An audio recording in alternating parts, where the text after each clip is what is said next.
नमस्कार बच्चों, आप सभी का दृष्टि एचसीएस पर हार्दिक स्वागत है। मैं हूं मयूर कस्तूरी और आप जानते हैं कि ये बेहतरीन वीडियो सीरीज शुरू की गई है जहां हरियाणा सिविल सर्विसेज के सभी संबंधित विषयों के महत्वपूर्ण टॉपिक्स पर आपको ये वीडियोस प्राप्त हो रही हैं और ये वो टॉपिक्स है जिन पर एग्जाम में क्वेश्चन आने की संभावना है बहुत ज्यादा। और यहाँ पे उन बच्चों को तो लाभ मिलेगा ही जो Haryana civil services exam 2027 target कर रहे हैं, मगर ऐसे बच्चे जो अन्य प्रतियोगी परीक्षाओं को टारगेट कर रहे हैं उनको भी इस वीडियो सीरीज से बहुत लाभ होने वाला है। यहाँ पर मैं इंडियन पॉलिटी यानी भारतीय राज व्यवस्था विषय भी डील कर रहा हूँ, जबकि अन्य विषय विशेषज्ञ जिनकी मुलाकात आपसे समय समय पर होगी वो अन्य विषय डील करेंगे। इसलिए नियमित रूप से इस वीडियो सीरीज से जुड़े रहना है और सफलता की ओर कदम बढ़ाते रहना है। आइए, आज का हमारा टॉपिक क्या है? तो आज का हमारा टॉपिक है राज्य के नीति निर्देशक सिद्धांत और फंडामेंटल ड्यूटी यानी मौलिक कर्तव्य। तो आज हम लोग इन दोनों टॉपिक्स को इस एक वीडियो में डील करने वाले हैं और मैं आपको ट्रिक्स भी दूंगा, क्योंकि अक्सर बच्चों को डीपीएसपी और फंडामेंटल ड्यूटी याद रखने में एक समस्या आती है कि सर समझ में तो आ गया लेकिन याद नहीं हो रहा है कि कौन से आर्टिकल में क्या है, तो वो भी हम ट्रिक के माध्यम से याद कर लेंगे। चलिए, सबसे पहली बात, जब हम बोलते हैं राज्य के नीति निर्देशक सिद्धांत तो ये क्या है?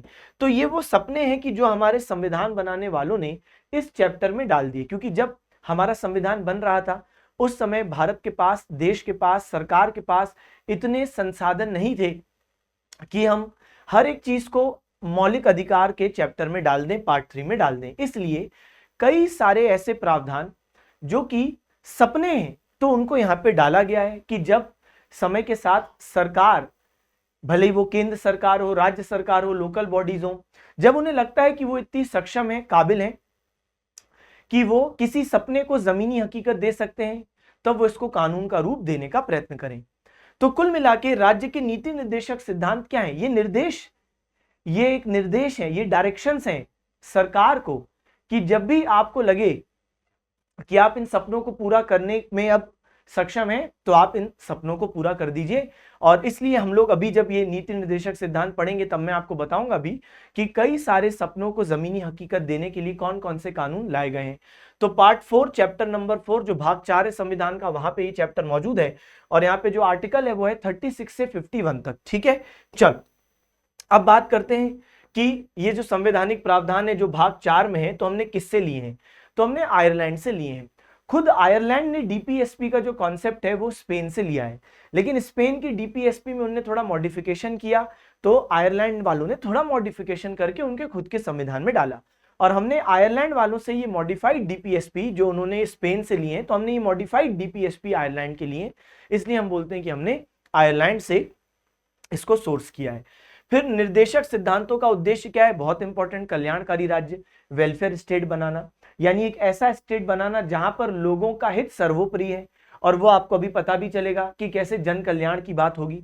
फिर अनुच्छेद 36, क्योंकि 36 से 51 है तो चलिए सीधे आर्टिकल शुरू करते। 36 तो आपको याद होगा फंडामेंटल राइट्स जब हम पढ़ रहे थे तो हमने बोला था फंडामेंटल राइट्स चैप्टर 3, तो यहाँ पे आर्टिकल है 12 से 35, जिसमें जो आर्टिकल नंबर 12 है वो डेफिनेशन या परिभाषा बताता है कि राज्य क्या है। तो राज्य की डेफिनेशन में किस किस को शामिल करता है? तो हमने बोला केंद्र सरकार, राज्य सरकार, फिर इसके अलावा जो आपके लोकल बॉडीज है, पंचायत, म्युनिसिपैलिटी या कोई अन्य प्राधिकरण जैसे पीएसयू हो गए, public sector undertaking, ONGC, SAIL, NTPC, LIC, ये भी वैसे ही same ditto copy paste definition यहाँ पे राज्य की है डीपीएसपी के चैप्टर में भी। तो आर्टिकल 36 में राज्य की परिभाषा है और ये बिल्कुल सेम है जैसे पार्ट 3 में आर्टिकल 12 में राज्य की जो परिभाषा थी वही डेफिनेशन स्टेट की यहाँ पे भी है। फिर अनुच्छेद 37 क्या कहता है?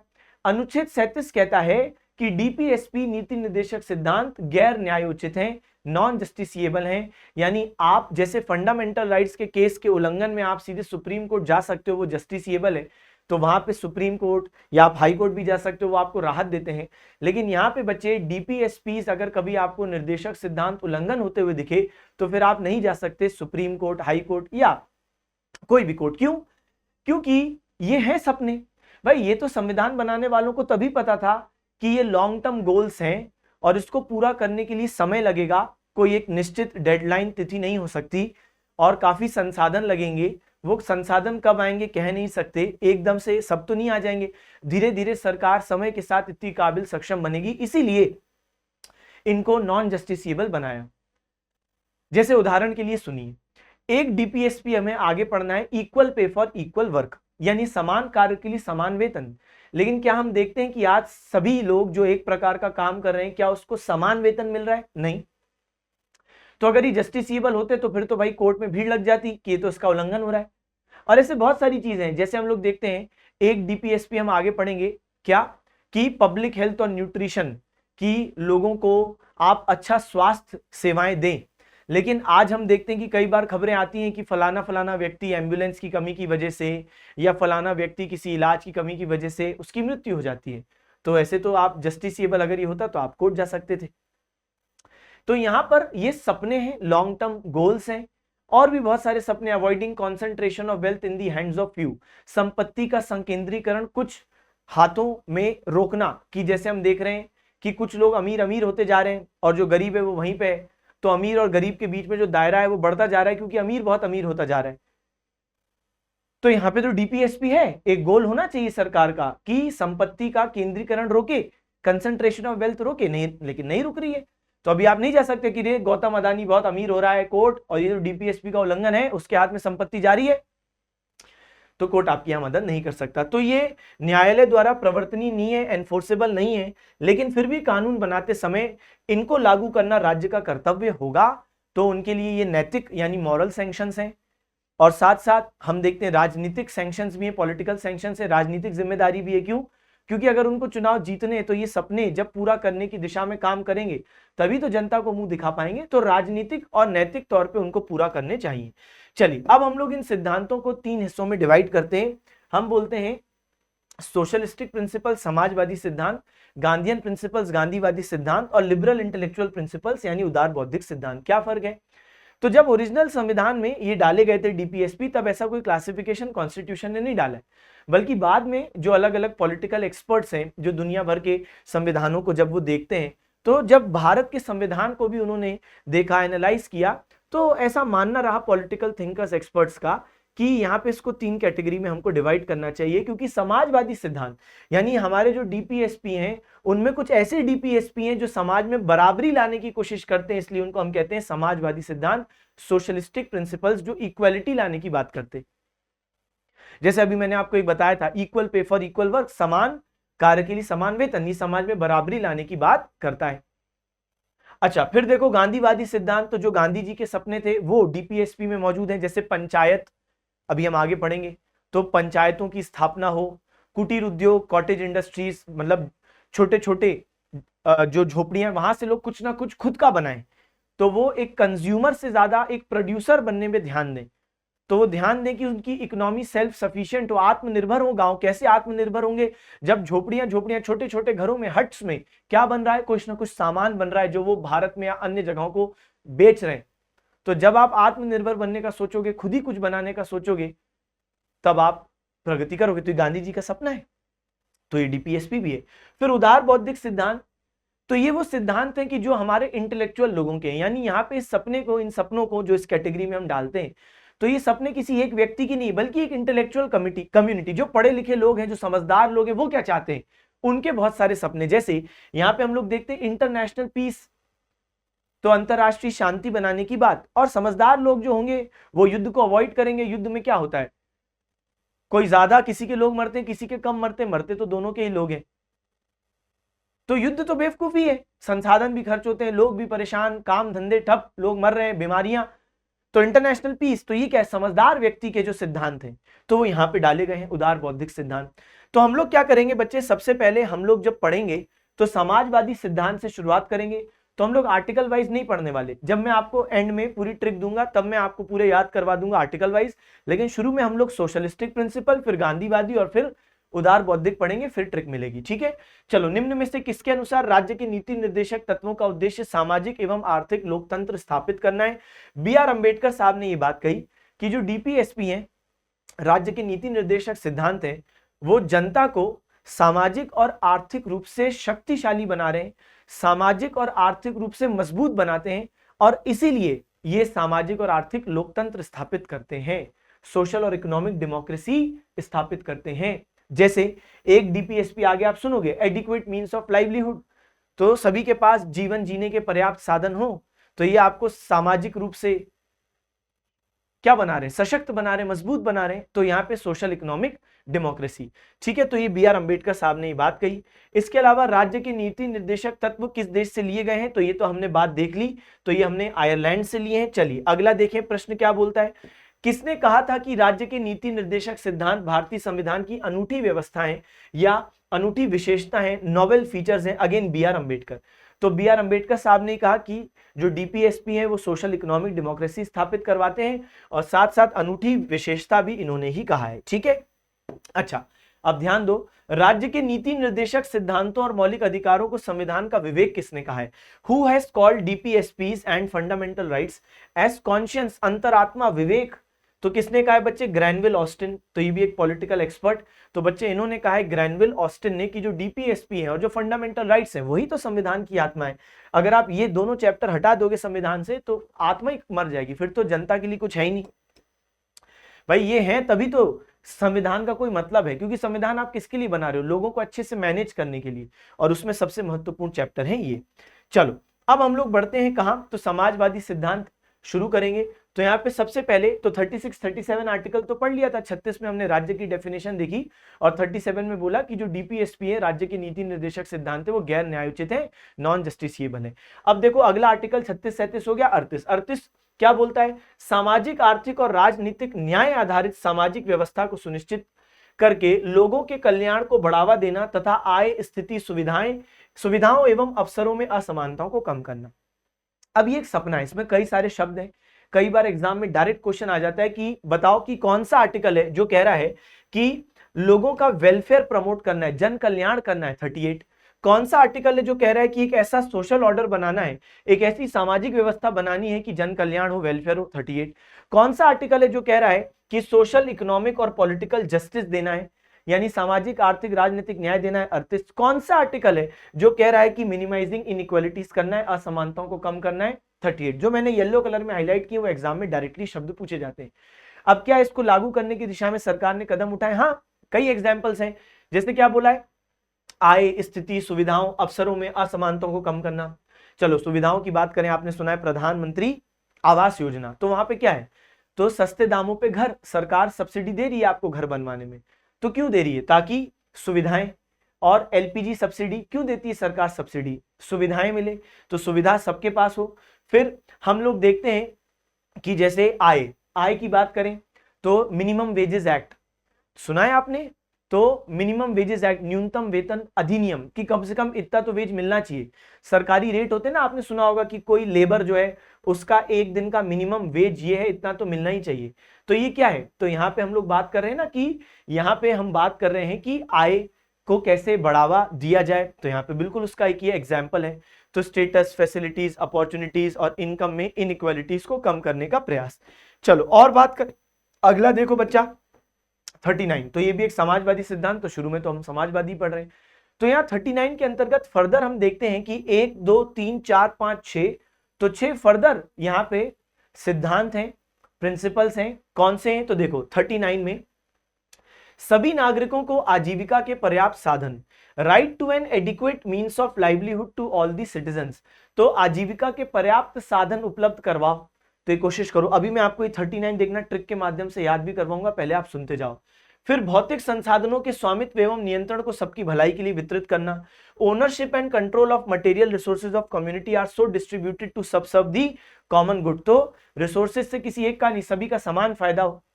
फिर देखो आर्थिक व्यवस्था का प्रबंध इस प्रकार करें कि संपत्ति कुछ हाथों में संकेंद्रित ना हो जाए, दी state shall avoid concentration of wealth in a few hands, तो ये हमने अभी अभी डिस्कस किया था। तो ये समाजवादी सिद्धांत है, बिल्कुल ठीक है, लेकिन अभी ऐसा होता दिख नहीं रहा है। मैंने बताया हर रिपोर्ट कह रही कि अमीर अमीर हो रहे हैं, गरीब वहीं पे। खैर देश की जीडीपी तो बढ़ रही है, ग्रोथ तो हो रही है, लेकिन वो कुछ लोग, कुछ कंपनियों की वजह से हो रही है, सबके पास तो वो वेल्थ इक्वली नहीं आई। चलो आगे, लेकिन यहाँ पे आप क्या देखते हो बच्चे कि ये जो हमने सेकंड वाला पढ़ा था डीपीएसपी, इसका आप एक एग्जांपल दे सकते हो कि हम लोग जो रिसोर्सेज हैं कम्युनिटी के इस प्रकार डिस्ट्रीब्यूट करें ताकि सबका फायदा हो। जैसे इनकम टैक्स स्लैब, आप देखो इनकम टैक्स स्लैब किस प्रकार बनाई गई है कि जो लोग ज्यादा कमा रहे हैं उनसे ज्यादा टैक्स लिया जाए, और फिर सरकार अलग अलग योजनाओं के माध्यम से उस टैक्स को उनमें बांट देती है कि जिनके पास पैसा नहीं है। सरकारी अस्पताल में फ्री में इलाज कैसे हो रहा है? क्योंकि सरकार टैक्स ले रही है उनसे जो ज्यादा कमा रहे हैं, है कि नहीं। तो यहाँ पे डिस्ट्रीब्यूशन हो रहा है ना, तो एक अच्छा एग्जाम्पल है ये एक डीपीएसपी का, ठीक है, कि इसको लागू करने की दिशा में काम हुआ है। खैर, पुरुष और स्त्रियां दोनों के लिए समान कार्य हेतु समान वेतन निश्चित करना, ठीक है। तो यहाँ पे एक एक्ट भी सरकार ने पास की थी, इक्वल रेम्यूनरेशन एक्ट, की बराबर वेतन मिलना चाहिए। सभी कामगारों के स्वास्थ्य एवं शक्ति की रक्षा करना, बच्चों की सुकुमार अवस्था का दुरुपयोग ना हो, बच्चों के स्वस्थ विकास के लिए अवसर, जैसे आप देखो मिशन इंद्रधनुष, मिशन इंद्रधनुष में क्या है, बच्चों को वैक्सीन टीकाकरण हो रहा है, तो ये आर्टिकल 39 का जो ये क्लॉज एफ है उसका पालन ही तो हो रहा है ना, जो 39 का क्लॉज चाहे पालन ही तो हो रहा है उसका। तो ये हो गया आपके 39। अब देखो इसको याद कैसे करना है, इसको याद करने के लिए एक ट्रिक देता हूं। लाइफ गुड होती है या life is good when there is wealth equality and health. तो लाइफ गुड होती है जब वेल्थ इक्वालिटी और हेल्थ होता है, और आपको इसी ऑर्डर में याद करना है, वेल्थ इक्वालिटी और हेल्थ। लाइफ से क्या बनेगा बेटा, livelihood, adequate means of livelihood, जीवन जीने के पर्याप्त साधन। लाइफ गुड होती है, गुड से subserve the common good, common good का मतलब है सबकी भलाई, कॉमन गुड सबकी भलाई के लिए संसाधनों का उपयोग करना। तो लाइफ गुड होती है, तो लाइफ से लाइवलीहुड, गुड से कॉमन गुड। कब गुड होती है, जब वेल्थ इक्वालिटी हेल्थ होती है। वेल्थ, तो वेल्थ से क्या बनेगा, avoiding concentration of wealth in the hands of few, कुछ लोगों के हाथ में संपत्ति का संकेंद्रीकरण रोकना। इक्वालिटी, तो equal pay for equal work, यहां से बन जाएगा समान कार्य के लिए समान वेतन। और हेल्थ, तो हेल्थ से दो आपको निकालने पड़ेंगे, एक हो गया health of workers and children, दूसरा हो गया हेल्थ से हेल्दी डेवलपमेंट ऑफ चिल्ड्रन। तो हेल्थ से दो निकलेंगे। तो यहां पर देखो लाइफ इज गुड, लाइफ क्या होती है, गुड होती है, तो लाइफ से लाइवलीहुड और गुड से कॉमन गुड। कब गुड होती है बच्चे, जब आपके पास वेल्थ इक्वालिटी हेल्थ होता है। तो वेल्थ यहाँ पे इक्वालिटी और यहाँ पे हेल्थ, तो जब आपके पास वेल्थ इक्वालिटी और हेल्थ होती है। फिर देखो अगला 38 पढ़ लिया सर, 39 पढ़ लिया सर। तो 36 37 तो हमने पहले कर लिए थे। 38 में हमने देखा बहुत सारी बातें, सोशल ऑर्डर, सामाजिक व्यवस्था, फिर हमने देखा जन कल्याण, वेलफेयर, फिर सोशल इकोनॉमिक पॉलिटिकल जस्टिस, वो वाला शब्द है, प्लस वहां पे मिनिमाइजिंग इनइक्वालिटीज, तो असमानताओं को कम करना। फिर 39 लाइफ इज गुड जब वेल्थ इक्वालिटी हेल्थ होती है। अब देखो अगला क्या है, तो 39A, तो 39A समान न्याय को बढ़ावा देना और गरीबों को निःशुल्क विधिक सहायता उपलब्ध कराना। तो आप देखोगे कि ये 39A क्यों है भाई, इसको अगला आर्टिकल नंबर क्यों अलॉट नहीं हुआ, क्योंकि ये बाद में जुड़े। तो कुछ डीपीएसपी जो बाद में जोड़े गए उनमें से एक है ये 42वें संविधान संशोधन अधिनियम 1976 ने आर्टिकल 39A को जोड़ा। तो क्या है बच्चे, to promote equal justice and free legal aid. आप देखते भी हो जैसे महिलाएं, SC ST कम्युनिटी का कोई व्यक्ति, तो जो नहीं अफोर्ड कर सकते हैं कोई वकील को, तो यहाँ पे सरकार अपनी तरफ से वकील देती है। तो यहाँ पे बिल्कुल इसको लागू करने के लिए काम हुआ है ना।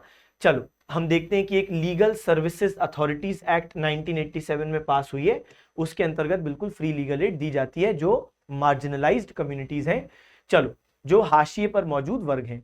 तो फिर अनुच्छेद 41। अच्छा अब आप नोटिस करोगे कि 36 37 38 39 39A 40 कहां गया सर, सीधे 41 क्यों, क्योंकि जो 40 है वो समाजवादी सिद्धांत नहीं है, सोशलिस्टिक प्रिंसिपल नहीं, इसलिए इस लिस्ट में हम लोग उसको अभी नहीं देख रहे। उसको हम कब देखेंगे, तो जब मैं आपको करवाऊंगा गांधीवादी सिद्धांत, तो वहां पे आर्टिकल 40 है पंचायत, तो 40 वहां पर है, ठीक है। तो परेशान मत होना, अभी हम ऑर्डर में नहीं कर रहे हैं, अभी हम लोग सोशलिस्टिक, गांधीयन और लिबरल इंटेलेक्चुअल के तरीके में कर रहे हैं।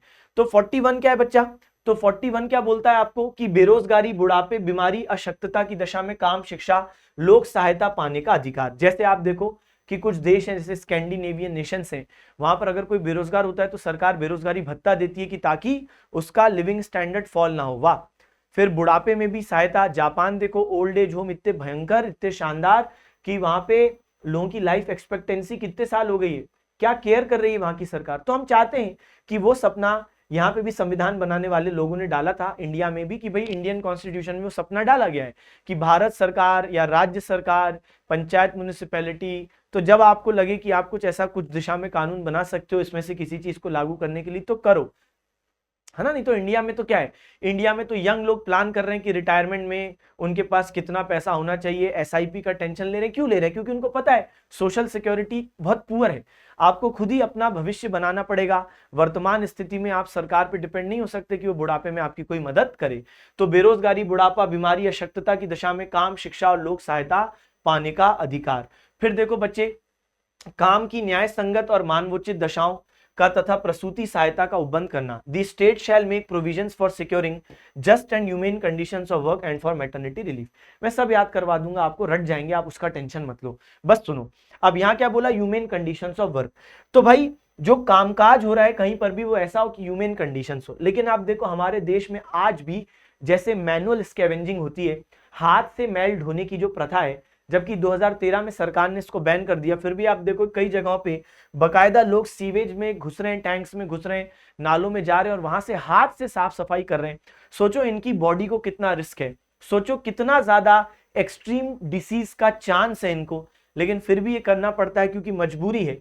और सरकार कुछ स्कीम्स भी लाई है, जैसे नमस्ते स्कीम, जहां पे मैकेनाइज्ड सैनिटेशन काम हो रहा है, यानी मशीन्स साफ सफाई कर रही है, मगर अभी भी ये चीज रुक नहीं रही। इनफैक्ट पिछले ही साल 2025 में हम लोग देखते हैं कि 3 सीवेज वर्कर्स कोलकाता में, इसलिए कोलकाता में उनकी डेथ हो गई क्योंकि यहाँ पर बच्चे, यहाँ पर हमने क्या देखा, क्यों डेथ हो गई, इसलिए डेथ हो गई उनकी क्योंकि वो हार्मफुल जो गैसेज होती हैं उनकी वजह से उनका देहांत हो गया, क्योंकि मीथेन जैसी और भी अन्य हार्मफुल गैसेस की वजह से उनका देहांत हो गया।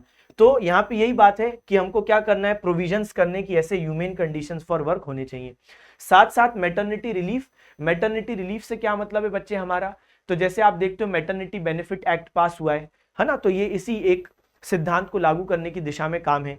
तो maternity relief maternity benefit act पास करने में क्या हुआ कि जैसे ऑर्गेनाइज सेक्टर में जो प्रेग्नेंट मदर्स हैं उनको 6 महीने का पेड लीव देना है, तो ये दिया जा रहा है कई जगहों पे जो ऑर्गेनाइज सेक्टर में महिलाएं काम कर रही हैं, तो बहुत अच्छी बात है।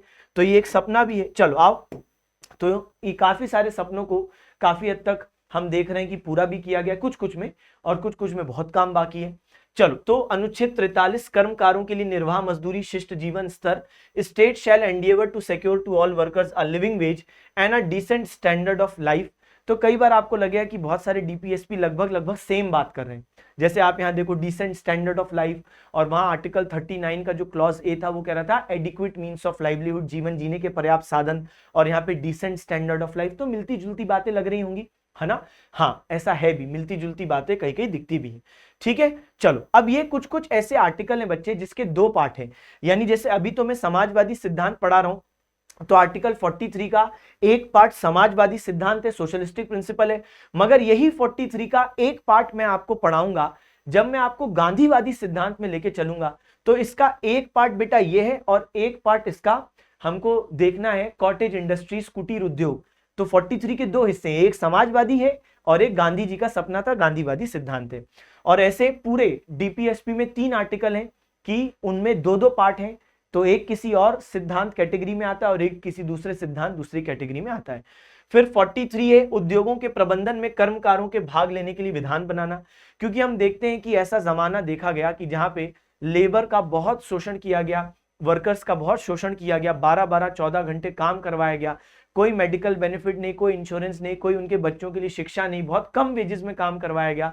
तो इसलिए फिर हमने देखा कि ऐसा ना हो, इसलिए सपना बनाया गया है कि नहीं, जब भी कोई मैनेजमेंट हो रहा है इंडस्ट्री में, तो मैनेजमेंट में वर्कर्स को भी शामिल करो, उनके यूनियन लीडर्स को शामिल करो, ताकि ऐसे कानून बन पाए, ऐसी चीजें बन पाए कि वर्कर्स का बेनिफिट हो, तो ऐसा ना हो कि बस उनका शोषण हो रहा है। तो 43A, तो ये भी 43A है, यानी ये बाद में इंसर्ट हुआ है। तो 42वां संविधान संशोधन अधिनियम, जिसने 39A डाला उसने 43A भी डाला।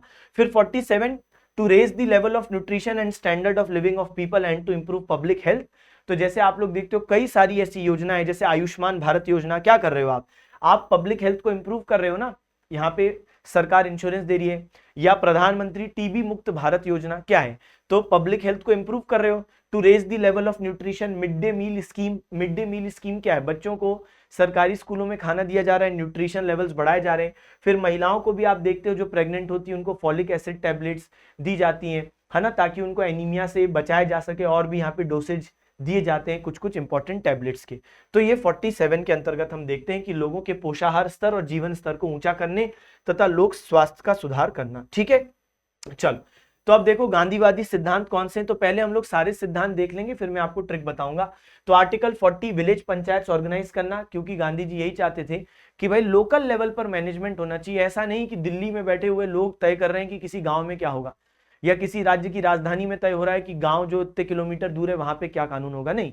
पंचायत मतलब वहां के लोकल लोग से पूछो, वहां के लोकल लोग खुद पावर में हों, उनको बेटर मालूम है कि उनको रोड की जरूरत है, कि उनको अस्पताल की जरूरत है, उनको पानी की जरूरत है, कि बिजली की जरूरत है। इसलिए पंचायत बनाओ जो विलेजेस को मैनेज कर पाए।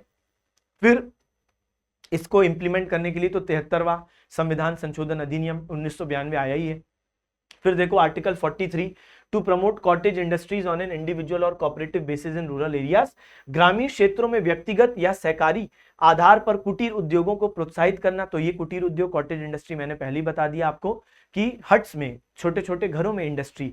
फिर article 43 B, to promote voluntary formation, autonomous functioning, democratic control, professional management of cooperative society. क्या होती है कोऑपरेटिव सोसाइटी?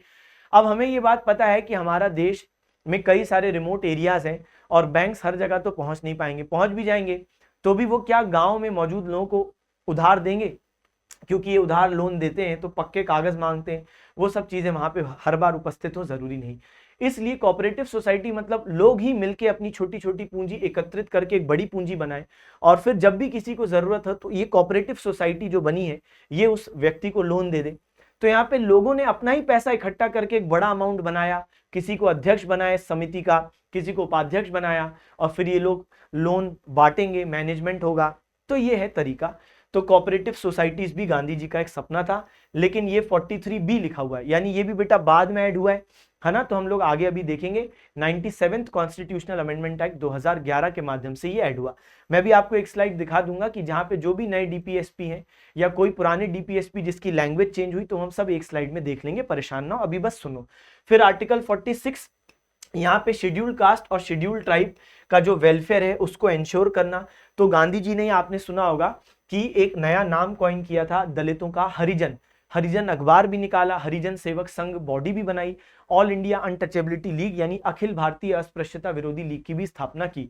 तो उनका सपना था SC ST का प्रोटेक्शन। तो ये आज एक डीपीएसपी भी है, और इसको लागू करने के लिए तो हमने बहुत सारी चीजें की भी हैं, जैसे रिजर्वेशन देना है लोकसभा में या राज्यों की विधानसभा में, या फिर हम देखें जॉब्स में, तो ये सब इसका उदाहरण है ही। चल, फिर अनुच्छेद 47, स्वास्थ्य के लिए हानिकारक मादक पेय और दवाओं के सेवन पर प्रतिबंध। तो इंटॉक्सिकेटिंग ड्रिंक्स और ड्रग्स का सेवन नहीं लेना है। इसलिए आप देखते हो इस सपने को इंप्लीमेंट करने के लिए कुछ राज्य हैं कि जिन्होंने अल्कोहल पर बैन लगा, जैसे गुजरात।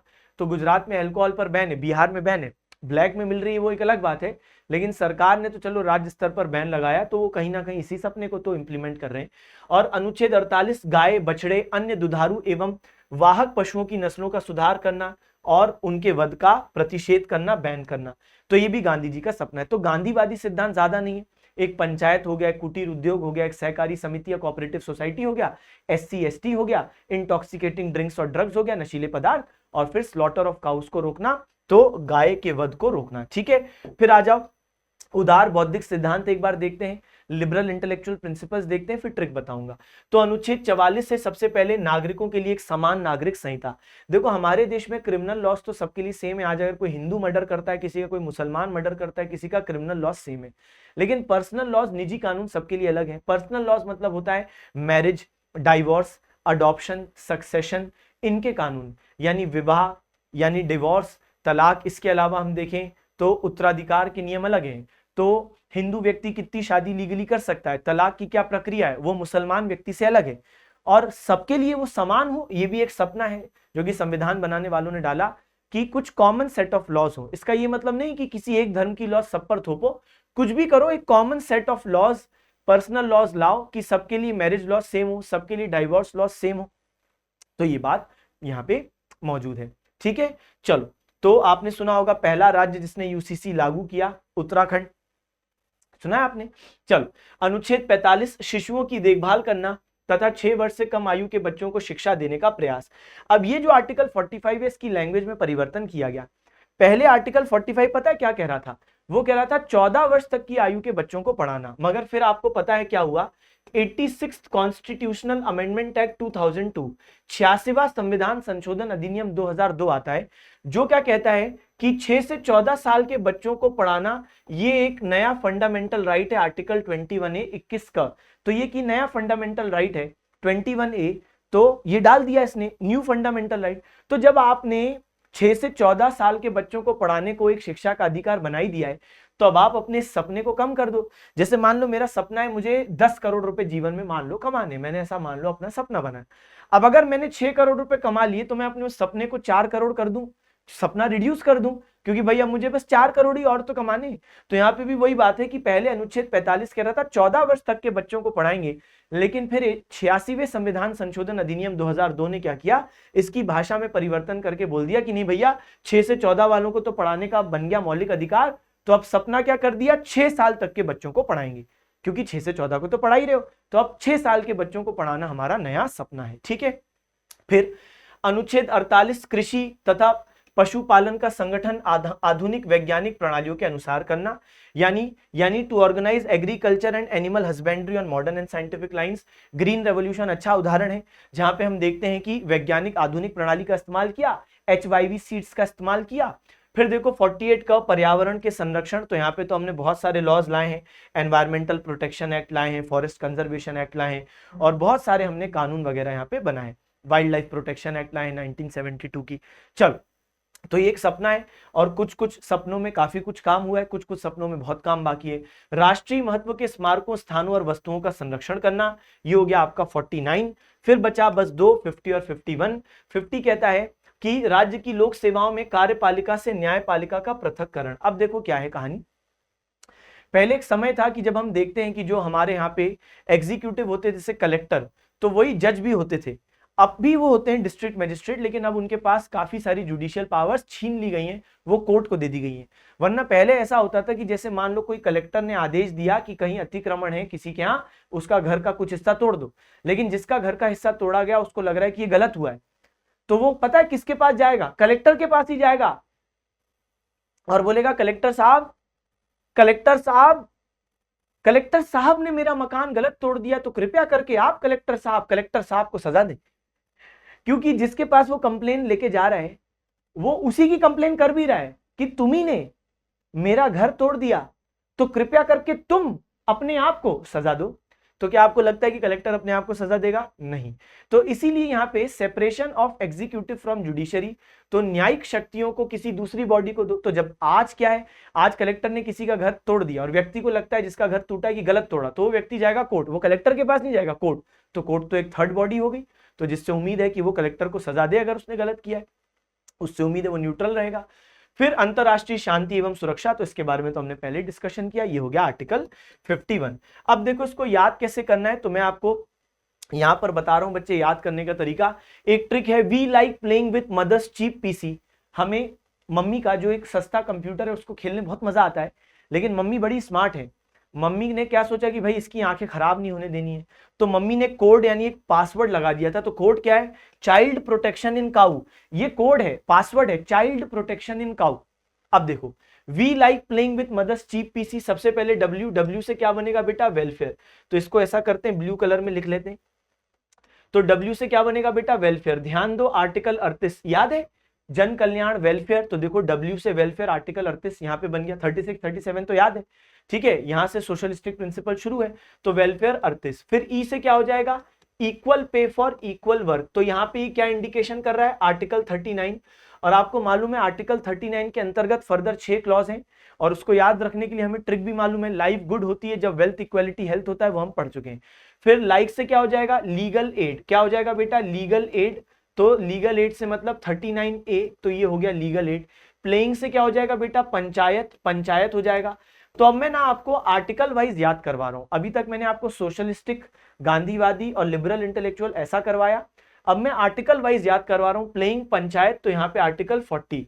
फिर देखो विथ, तो यहाँ पे राइट टू वर्क, तो यहाँ पर क्या है बच्चे, राइट टू वर्क। तो यहाँ पे राइट टू वर्क, डिसेबिलिटी और बेरोजगारी हो गया, अशक्तता हो गया, वृद्धावस्था हो गया, यहाँ पर सहायता मिल पाए, राइट टू वर्क भी यहाँ पे शामिल है। तो यहाँ पे ये हो गया 41। फिर देखो मदर्स, मदर्स से क्या हो जाएगा बच्चे, मैटरनिटी। तो यहाँ पे मैटरनिटी रिलीफ है ना, और ह्यूमन कंडीशंस ऑफ वर्क, तो प्रसूति सहायता और मानवोचित दिशाएं काम करने की, तो ये हो गया 42। फिर देखो चीफ से क्या हो जाएगा बच्चे, तो चीफ से आपका बनता है कॉटेज इंडस्ट्रीज। लेकिन ध्यान रखना ऐसे 3 आर्टिकल हैं जिनके 2 पार्ट हैं और एक है वो 43। तो 43 में एक तो कॉटेज इंडस्ट्रीज है, कुटीर उद्योग, साथ साथ यहाँ पर एक है क्या, तो decent standard of living, decent standard of living और लिविंग वेज। तो ये दो चीजें बेटा यहाँ पे हैं जो आपको अलग से याद करनी है, इसके लिए कोई ट्रिक नहीं है, ये 43 का ही पार्ट है। और ये वाला हिस्सा समाजवादी सिद्धांत है, जबकि कॉटेज इंडस्ट्रीज गांधीवादी। फिर PC, we like playing with mother's cheap, PC, P और सी। पी से क्या हो जाएगा, participation of workers in management of industries, कर्मकारों की उद्योगों में भागीदारी, तो ये है 43A। और सी क्या हो जाएगा बेटा, सी, तो ये सी हो जाएगा कोऑपरेटिव सोसाइटीज, कोऑपरेटिव सोसाइटीज यहाँ पे हो जाएगा सी। और इसका आर्टिकल तो आपको मालूम होना चाहिए 43B, ये बाद में जुड़ा है, ठीक है। फिर कोड, कोड से क्या हो जाएगा, यूनिफॉर्म सिविल कोड, कोड से यूनिफॉर्म सिविल कोड आर्टिकल 44। तो यहां से आपका शुरू हो जाता है क्या, यहां से शुरू हो जाता है उदार बौद्धिक सिद्धांत, लिबरल इंटेलेक्चुअल प्रिंसिपल्स। चाइल्ड में क्या हो जाएगा, चाइल्ड केयर, और साथ साथ आपको मालूम है कि 0 से 6 तक के बच्चों को पढ़ाने का यहाँ पे बात कही गई है 45, ठीक है। फिर देखो बच्चे, protection of SC ST, schedule caste schedule tribe का प्रोटेक्शन, तो यहाँ पर क्या है बच्चा, तो 46 नंबर का आर्टिकल है। फिर इनसे क्या हो जाएगा, इंटॉक्सिकेटिंग ड्रिंक्स और ड्रग्स, तो नशीले पदार्थों से दूरी और यहाँ पे उन पर कार्यवाही, तो इंटॉक्सिकेटिंग ड्रिंक्स और ड्रग्स पर बैन करो, 47 नंबर आर्टिकल। तो और ये 47 में एक बात ध्यान रखना, मैंने बोला 3 ऐसे आर्टिकल हैं कि जहां पे जिनके 2 पार्ट हैं, एक है 43, एक है 47। 47 का एक हिस्सा इंटॉक्सिकेटिंग ड्रिंक्स और ड्रग्स को रोको, इसका दूसरा हिस्सा है पब्लिक हेल्थ और न्यूट्रिशन, पब्लिक हेल्थ और न्यूट्रिशन। अब ध्यान रखना बच्चे, ये जो पब्लिक हेल्थ और न्यूट्रिशन जो आर्टिकल 47 का एक भाग है, ये आपका समाजवादी सिद्धांत है, सोशलिस्टिक प्रिंसिपल है, जबकि इंटॉक्सिकेटिंग ड्रिंक्स और ड्रग्स पर बैन ये गांधीवादी सिद्धांत है। फिर काउ, तो यहाँ पे स्लॉटर ऑफ काउस, तो जो गौवध है बच्चे उसको रोकना है, स्लॉटर ऑफ काउस, तो ये हो गया आपका 48। और ये वो तीसरा आर्टिकल है जिसके 2 पार्ट हैं, तो इसका एक पार्ट है आपका एनिमल हस्बेंड्री, एनिमल हस्बेंड्री इसका एक पार्ट है, ठीक है, एनिमल हस्बेंड्री इसका एक पार्ट है, तो यहाँ पे हमने लिख दिया 48। अब इधर नोटिस करेंगे, एनिमल हस्बेंड्री वाला जो आपका पार्ट है, ये है बेसिकली उदार बौद्धिक सिद्धांत और slaughter of cows Gandhi ji का सिद्धांत। तो ये 48 तक मैंने करवा दिए, बस बचा क्या फिर, 48 के बाद कोई दिक्कत थोड़ी ना है। 48 के बाद क्या है, 48A पर्यावरण, 49A ये अपने आप करना है, 48 तक तो मैंने ट्रिक से करवा दिया, 48A पर्यावरण, 49 मॉन्यूमेंट्स, 50वें में क्या है कि separation of executive from judiciary, और 51 में क्या है, अंतरराष्ट्रीय शांति। तो बस ये 4 अपने आप करो, बाकी तो ट्रिक के माध्यम से मैंने करवा दिए। अब इनमें से देखो गांधीवादी कौन से हैं, तो ये panchayat, cottage industry, cooperative society, protection of SC ST, intoxicating drinks और ड्रग्स, स्लॉटर ऑफ काउस, ये हैं आपके जो गांधीवादी सिद्धांत हैं।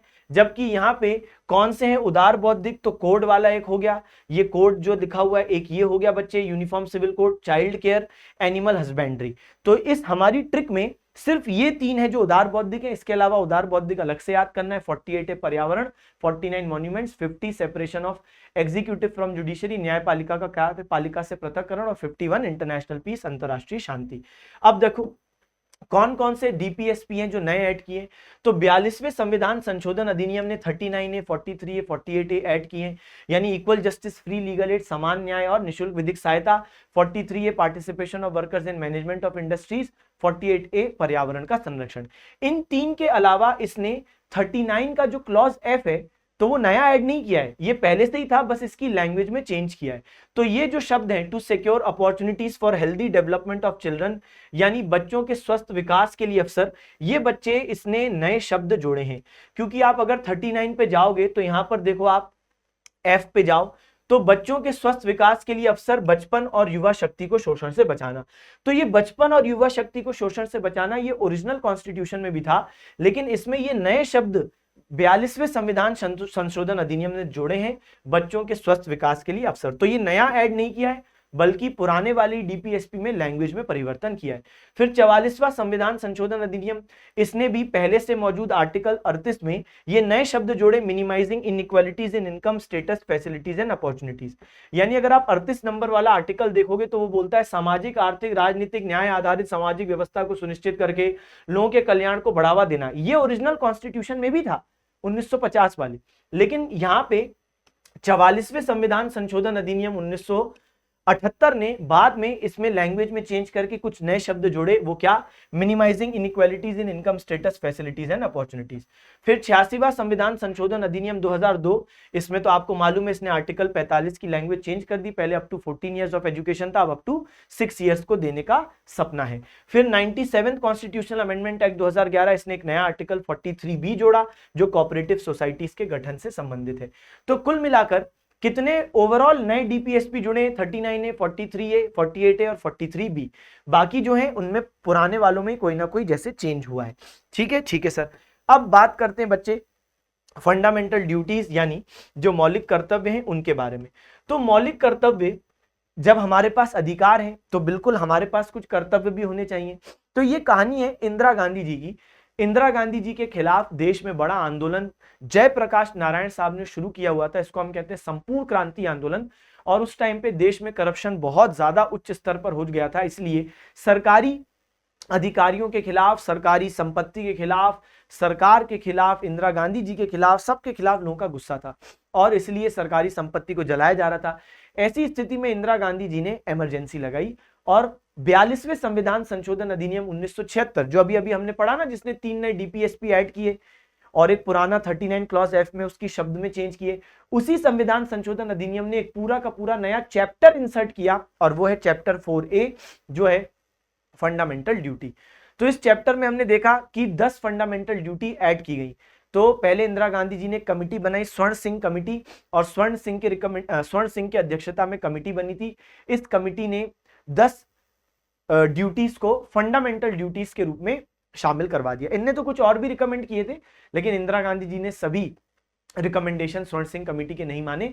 फाइनली 10 फंडामेंटल ड्यूटी आपकी आ गई है। ठीक है, तो 42वें संविधान संशोधन अधिनियम 1976 द्वारा यहां भाग 4 क यानी एक नया चैप्टर इंट्रोड्यूस किया गया, ऐड किया गया, पार्ट 4A। ठीक है, अच्छा, तो मूल रूप से इसमें कितने ड्यूटी है, 10। अच्छा, ये हमने किससे लिया था, यूएसएसआर। तो यूएसएसआर एक संघ हुआ करता था, अब तो नहीं है, उसमें कई सारे देश थे, एक इंपॉर्टेंट देश रशिया था। तो यूएसएसआर में फंडामेंटल ड्यूटीज थी, लेकिन आज यूएसएसआर नहीं है। तो आप इसको ऐसे याद कर सकते हो कि यूएसएसआर के लोगों ने अपनी फंडामेंटल ड्यूटी अच्छे से नहीं निभाई होंगी, तभी उनका संघ खत्म हो गया, ऐसे याद कर सकते हो। तो हमने यूएसएसआर से फंडामेंटल ड्यूटी उठाई। अच्छा, इसके अलावा मूल रूप से संख्या चलो 10 थी, लेकिन आज कितने, 11। तो 11वीं फंडामेंटल ड्यूटी जोड़ी है 86वें संविधान संशोधन अधिनियम 2002। अब आप बोलोगे सर ये तो बार बार आ रहा है। हाँ, तो जो 86वां संविधान संशोधन अधिनियम 2002 है, उसने बेटा क्या किया, उसने एक तो चैप्टर 3 जो पार्ट 3 है फंडामेंटल राइट्स, उसमें एक नया फंडामेंटल राइट जोड़ दिया, आर्टिकल 21A, 6 से 14 साल के बच्चों को शिक्षा का अधिकार। और उसने डीपीएसपी में भी चेंज किया, आर्टिकल 45 की लैंग्वेज में चेंज करते हुए बोल दिया कि अब 0 से 6 ईयर्स के बच्चों को पढ़ाना सपना है। फिर इसने 4A में एक नया ड्यूटी ऐड कर दिया, तो 11वीं फंडामेंटल ड्यूटी ऐड कर दी। वो क्या है कि जिन भी पेरेंट्स या गार्जियंस के पास 6 से 14 साल की उम्र के बच्चे हैं, वो उन बच्चों को कहां पर भेजो, तो वो उन बच्चों को भेजो पढ़ने के लिए। तो यहां पर 51A में क्लॉज का जोड़ा गया। ये क्या है, देखो, तो ओरिजिनल जो फंडामेंटल ड्यूटीज थी वो 10 थी, और चैप्टर कौन सा है, 4A, और आर्टिकल कौन सा है, 51A। तो इस चैप्टर में एकमात्र आर्टिकल है 51A।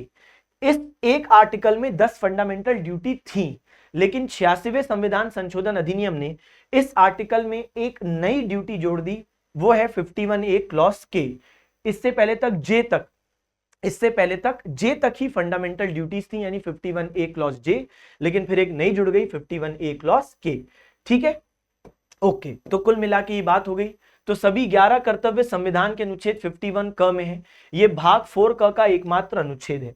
जैसे डीपीएसपी हमने देखा आर्टिकल 36 से 51, लेकिन फंडामेंटल ड्यूटी का मात्र एक ही अनुच्छेद 51A। ठीक है, 51A। ठीक है सर, बात गई दिमाग में। और देखो, आ जाओ, तो अब हम लोग यहाँ पे चर्चा करने वाले हैं फंडामेंटल ड्यूटीज को। मैं यहाँ पे बता रहा हूं, फिर मैं आपको ट्रिक के माध्यम से इनको याद भी करवा दूंगा।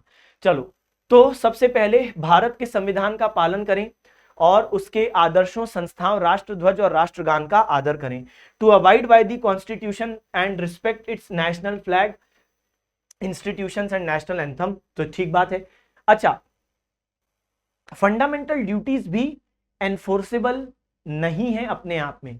तो जैसे आज अगर कोई फंडामेंटल ड्यूटी का उल्लंघन करते हुए तुम्हें दिख गया तो वो आप सीधे कोर्ट नहीं जा सकते। लेकिन हां, अगर पार्लियामेंट मान लो कि किसी फंडामेंटल ड्यूटी को कानून के रूप में लागू करवा दे और उसके उल्लंघन को दंडनीय अपराध बना दे, तब आप कोर्ट जा सकते हो। और ये तो हर जगह के लिए भाई, डीपीएसपी भी एनफोर्सेबल नहीं है, लेकिन अगर पार्लियामेंट किसी डीपीएसपी को कानून बना दे और कह दे अब अगर ये नहीं हुआ तो हम दंड देंगे, तो फिर तो कोर्ट आप जा ही सकते हो कि अगर किसी ने डीपीएसपी का उसका उल्लंघन किया। सेम बात। सर कोई उदाहरण तो ऐसे समझ में नहीं आ रहा। जैसे यहाँ पे पहला फंडामेंटल ड्यूटी जो है उसको पार्लियामेंट ने एनफोर्स भी करवाया। कैसे? पार्लियामेंट ने एक एक्ट पास किया है, राष्ट्रीय गौरव अपमान निवारण अधिनियम, prevention of insults to national honours act, जहां पे नेशनल फ्लैग या नेशनल एंथम का अगर आप कोई मजाक बनाते हो, इंसल्ट करते हो तो सजा होगी। जैसे कुछ टाइम पहले नेशनल एंथम चल रहा था और बिहार के सीएम नीतीश कुमार हाथ जोड़ रहे थे, हंस रहे थे, बात कर रहे थे, तो ऐसी स्थिति में किसी ने पटना हाईकोर्ट में लगा दिया केस कि भाई prevention of insults to national honour act के अंतर्गत सजा हो।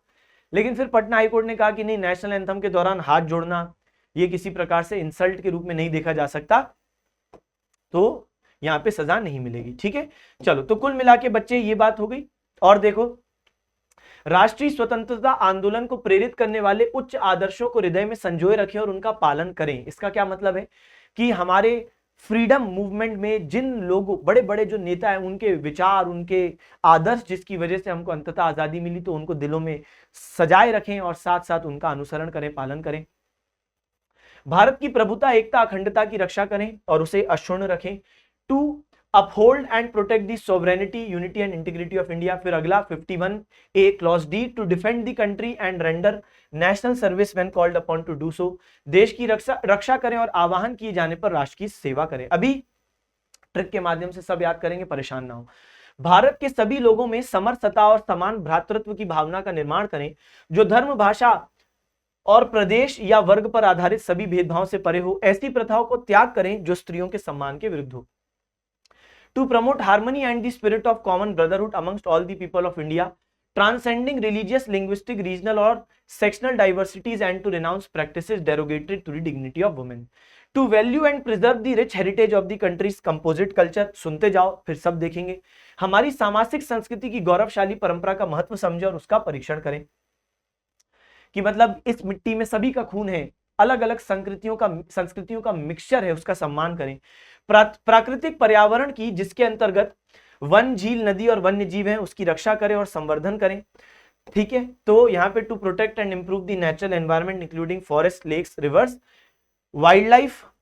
फिर H, to develop scientific temper, humanism and the spirit of inquiry. ऐसा नहीं कि अंधविश्वास में लिपटे रहो कि बिल्ली रास्ता काट गई तो वहीं खड़े, फोन में मैसेज आ गया कि ये मैसेज 10 लोगों को फॉरवर्ड करें वरना शाम तक बुरी खबर आएगी, तो फॉरवर्ड करने लग गए। नहीं भैया, तो वैज्ञानिक दृष्टिकोण रखो, मानववाद और ज्ञानार्जन तथा सुधार की भावना का विकास करें। सार्वजनिक संपत्ति को सुरक्षित रखें और हिंसा से दूर रहें। अब ये बहुत इंपॉर्टेंट इसलिए क्योंकि यहाँ पे इंदिरा गांधी जी के टाइम पे ये बहुत हो रहा था, इसलिए उन्होंने ये तो डलवाया स्पेशली कि पब्लिक प्रॉपर्टी को बचाओ भाई, ऐसा नहीं कि आप वायलेंस कर रहे हो, हिंसा से दूर रहो।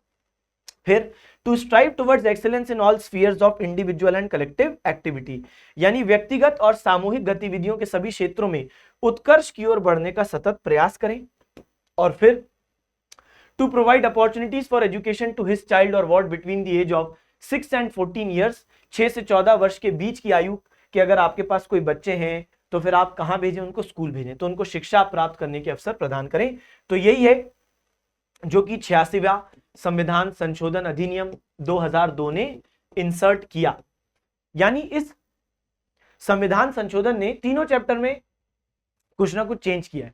पार्ट 3 में आर्टिकल 21 ने इंसर्ट किया, पार्ट 4A में 45 की भाषा में चेंज किया, और पार्ट 4 में डीपीएसपी में, और पार्ट 4A में फंडामेंटल ड्यूटीज में एक नया फंडामेंटल ड्यूटी इंसर्ट कर दिया। ठीक है, चलो अब इसको याद कैसे करना है। सबसे पहले आ जाओ तो 51A क्लॉज A, तो यहां पे है टू अबाइड बाय कॉन्स्टिट्यूशन, यानी संविधान का पालन करें। फिर नेशनल फ्लैग, नेशनल एंथम, उसका रिस्पेक्ट करें, आदर करें। फिर बी से याद करो तो बी से बापू, भगत सिंह, ये दोनों बी से हैं, तो यहाँ पे क्या है, तो हमारे स्वतंत्रता सेनानियों के आदर्श उनको दिमाग में रखें। तो बी से बापू भगत सिंह बन रहा है, तो इनके आदर्श दिमाग में रखने हैं। चलो फिर सी, तो यहां पे आपको याद रखना है सी से SUIC, sovereignty unity integrity of India, Bharat की संप्रभुता एकता अखंडता को बनाए रखें। तो डी से क्या बनेगा, डिफेंड, तो डिफेंड करें इंडिया को, जब जरूरत पड़े तो रक्षा करें। ई से क्या बनेगा, इक्वेलिटी, और इक्वेलिटी देश में कब आएगी, तो बेटा इक्वेलिटी के लिए तुम्हें थोड़ा सा दिमाग और लगाना है, इस ट्रिक में तुम्हें थोड़ा सा और दिमाग लगाना है। इक्वेलिटी कब आएगी, जब देश में भ्रातृत्व हो, ब्रदरहुड हो। भाई जब सब बराबर समझेंगे एक दूसरे को तभी तो इक्वेलिटी आएगी।